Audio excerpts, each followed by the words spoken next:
Hello, my name is Denise Harvley, and I'm here to present business communication in Japan. I want to cover some of those cultural differences between our Japanese acquisition team and our American executives.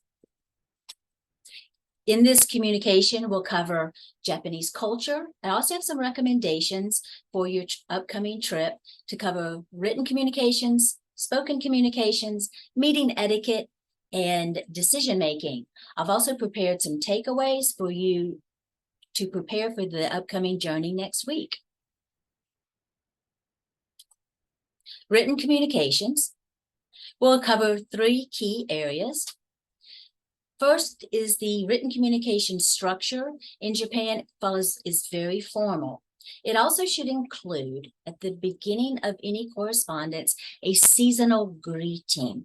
And the seasons in Japan are different from those in the United States in that you may have seasons such as cherry blossom season or rainy season. And you want to ensure that you start communications that you recognize this distinction in the culture.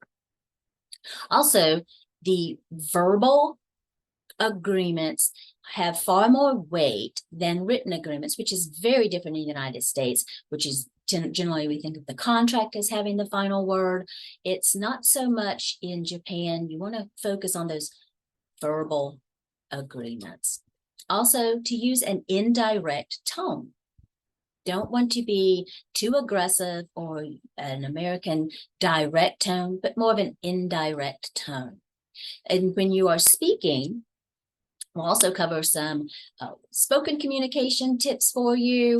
The first is Japanese English. That may have some unfamiliar meaning because the Japanese English is derived from more than one country's language. There may be some German terms, some French terms that you may have to interpret, and the may be unfamiliar to you. It also could be misunderstood.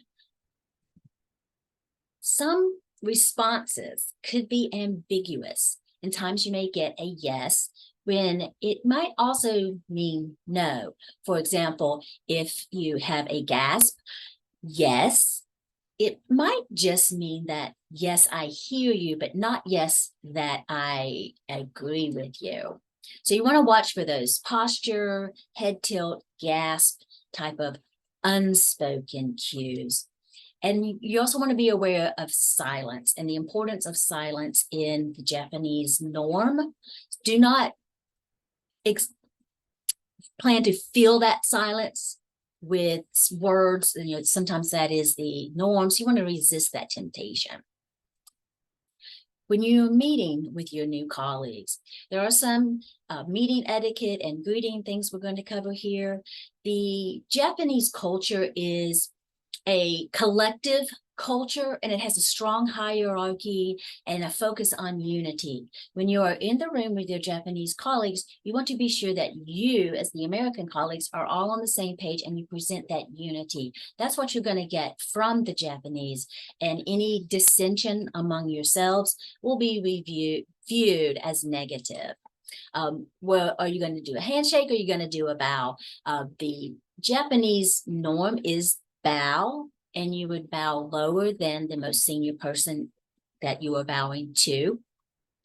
You may receive a handshake, but that's normally for your comfort. So don't expect, the handshake right off the bat. But there have been some cases where that does become the case. Bring a supply of business cards. I wasn't sure that this was very topical advice, but the business cards are very much on point with the Japanese counterparts. They're going to present you with a business card, and you should be prepared to present them with a business card as well. This is your contact information, and expect that they will read and really look at that business card. So do be ready with that. Interrupting is rude in any language, but it's especially considered so in Japanese culture. So do be sure that as you're in the meetings that you are allowing the speaker to complete their thought and waiting your turn to speak. When it comes to decision making, there are some real particulars that you will want to be prepared for. The first is called Nemo Washi. It translates into root binding, and it means to build those relationships first. So don't expect to go in and right away start to talk business, but to take a slower approach and get to know your colleagues. Group consensus in decision making is the norm, so it will take longer for those decisions to be made when all the members have to come to a consensus. You want to be prepared by bringing an abundant amount of data, but also be prepared if you're asked for more. Show patience. And I use the word show here specifically because you want to demonstrate patience so that you are not only being patient, but you are demonstrating that it's going to take longer for the decisions, and do be prepared for that. I have some additional resources that I've collected for you. The first is the Japan External Trade Organization. It's a little bit of an older book, produced around 2000, but I've done some further research and learned that it is still accurate. A lot of the items that we've covered today are in that booklet. And at the end is a real nice, succinct Japanese English word glossary that you will find very helpful. It's only about 30 pages, so something easily you could tuck into your briefcase and bring along with you on the plane. The next resource is Etiquette in Japan. Might help you as you go through your everyday encounters, and then a couple of additional articles with some quick tips in them. So for the summary and for our next steps for your meeting, you want to be sure that you are adapting your communication for that Japanese culture and the formal style of Japanese, understanding that collective culture, using an indirect tone, and making sure to be patient. I provided my contact information here on the screen. If you have any additional questions, and safe travels, be sure to adapt for the journey. Thank you very much.